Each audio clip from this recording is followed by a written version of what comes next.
Sénégal, bonjour. À la une du Témoin quotidien, une grande interrogation à savoir, faut-il brûler le Conseil constitutionnel? En tout cas, la rédaction du journal Le Témoin élève ou semble élever le Conseil constitutionnel au rang d'institution inféodée à tous les régimes. Et c'est à plein régime que mon confrère Serine Saliou Gay du Témoin quotidien tourne, histoire de noter dans son article que le Conseil constitutionnel, c'est comme qui dirait une institution connue plus pour son incompétence caractérisée et confessée que pour son courage. Avoir le courage de ses idées, voilà ce que ressent peut-être mon confrère du Témoin quotidien, histoire d'expliquer quand le Conseil constitutionnel se trompe de cible. Ce que cible comme info l'œil du Témoin gravite autour de deux nouvelles nominations au Conseil constitutionnel et le fait que le professeur Ndiao Diouf soit bombardé vice-président de l'institution. L'institution, comprenez le Conseil constitutionnel, qui d'après le quotidien enregistre deux nouveaux sages, Abdoulaye Sylla et Mohamedou Diawara. Ça veut dire quoi? Eh bien, ça veut tout simplement et tout bonnement dire, d'après le quotidien, que la liste des 7 sages est bouclée. Boucler la boucle des Tolof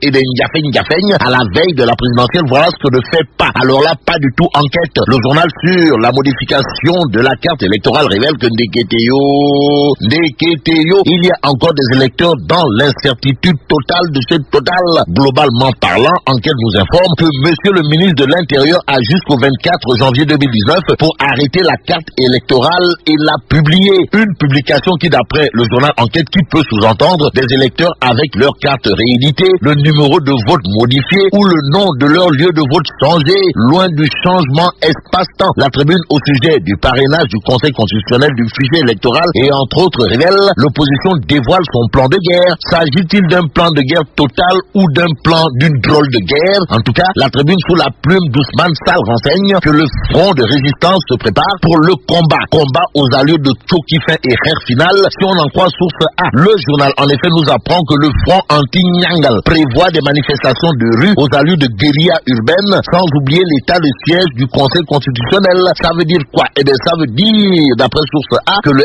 FNR se braque pour parler de braquage du droit des citoyens à tort ou à raison. Source A renseigne ce matin que l'aile Ouldendel a enfin reçu sa carte biométrique, mais avec la mention n'est pas inscrite sur les listes. Que retenir au finish d'après source A? Sinon, le Parti démocratique sénégalais, pionnier de la démocratie au Sénégal et en Afrique, n'a pas, alors là, pas du tout de candidat selon la loi. La loi est dure, mais c'est la loi certes, mais Sud Quotidien revient sur la course au dépôt des dossiers de candidature au Conseil constitutionnel, histoire de révéler Karim Meïssa Wade et Khalifa Ababakar Sall traînent les pieds. Que dire du pied de nez infligé à certains parlementaires, parlementaires, par les Échos, le journal de mon confrère Cheikh Omar Ndao, de révéler en tout cas, les députés candidats ont tous bourré le marathon budgétaire pour leur propre business, à savoir leurs activités politiques et le plein de parrainage. Bon, ces députés ont pour nom Madické Niang, Pape Diop, Ousmane Sonko, Maître Aïssata Tall Sall, le professeur Issa Sall, sans oublier Mamadou Lamine Diallo Teki, écrit Les Échos. La grosse bizarrerie à propos de ces députés candidats ayant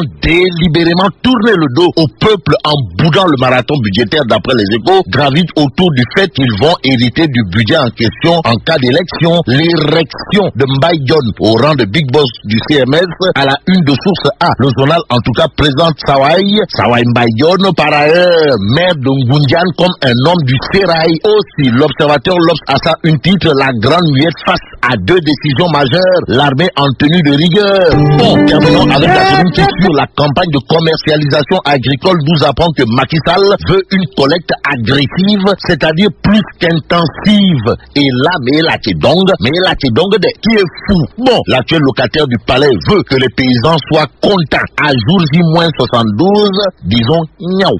Et vive le Sénégal.